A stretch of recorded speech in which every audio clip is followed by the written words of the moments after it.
The wind was cold that evening, brushing against the wide-open plains of Montana. Luke Carson, a lonely rancher, stood outside his old wooden barn, staring at the dark clouds gathering over his land.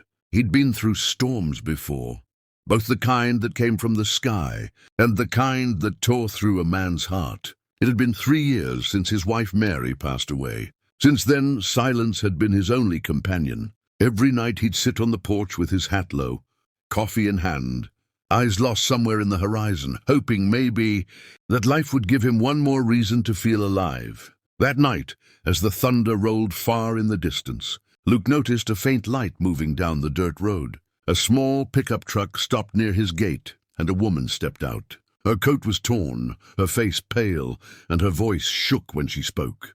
"Please, you need to get inside first," she said softly, glancing back at the road. Luke frowned. "Ma'am, you all right?" She shook her head, fear in her eyes. "No time to explain. Just get inside." For a moment, Luke froze. He'd seen fear before, in cattle during a storm, in men during war, but this was different. There was truth in her voice. Something in her trembling tone hit deep inside his chest. Without another word, he grabbed her hand and pulled her inside the ranch house. Moments later, 2 loud gunshots echoed through the empty fields. Luke ducked, pulling her to the floor. His heart pounded like a drum. "Who's after you?" he asked. Her eyes filled with tears. "My name's Clara, my brother. He got into something bad. They think I have what they're looking for." Luke didn't know why, but something inside him, something that had been dead for years, suddenly came alive again. Maybe it was the way she looked at him with trust. Or maybe he just remembered what it felt like to protect someone. All night the two sat by the fire. Luke wrapped her in a blanket, listened to her story. And for the first time since Mary died, he smiled. The storm passed by morning. The men looking for her never found the ranch. As the golden sunrise lit up the valley, Clara stood by the door. "You saved my life," she whispered. Luke shook his head. "No, ma'am. Maybe you just reminded me mine was still worth saving." And that morning the lonely rancher realized something. Sometimes God doesn't send angels with wings. Sometimes he sends them on a dark road, with fear in their eyes, just to bring back the light you lost. The morning sun rose slow and golden across the Montana plains. Smoke still curled softly from the chimney of Luke Carson's old ranch house. Inside, Clara sat at the wooden table, hands wrapped around a cup of coffee Luke had made.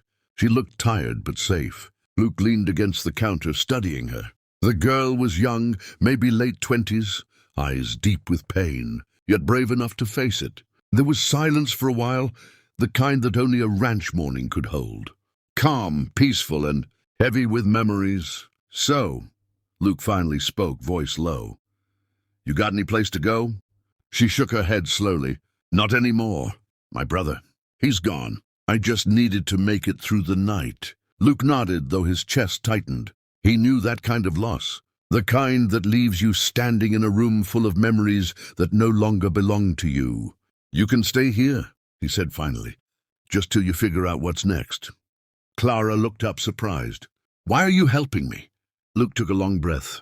"'Cause once someone helped me when I had nothing left. Guess it's my turn to pass it on." Outside, the horses neighed softly in the corral. Luke stepped out to feed them, but as he worked, he kept thinking about that woman sitting inside his kitchen. There was something about her, something pure and broken at the same time, that made his empty home feel alive again. Days passed. Clara started helping around the ranch, feeding the chickens, mending fences, cooking dinner.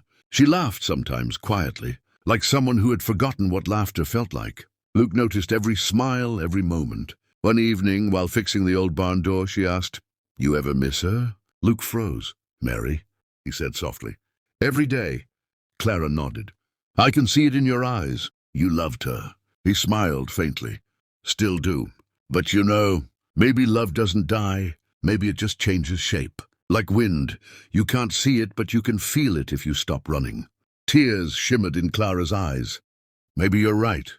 That night, they sat by the porch, stars stretching endlessly above them. Luke told her stories about the land, about hard winters and lost dreams. Clara listened, her heart slowly learning to trust again. Then just before midnight, Luke turned to her and said quietly, "You know, when you told me to get inside that night, I thought you were just scared. But now I realize maybe you saved me more than I saved you." She smiled, the kind of smile that heals something deep. By morning, the ranch felt different, brighter, warmer. For the first time in years, Luke didn't wake up to silence. He woke up to hope. And as Clara helped him saddle a horse, she looked at him and said, "You gave me shelter, Luke, but what you really gave me was faith." He tipped his hat, eyes soft. "Guess we both found what we were looking for. Sometimes it takes just one unexpected stranger to remind a broken soul that life still has light left in it."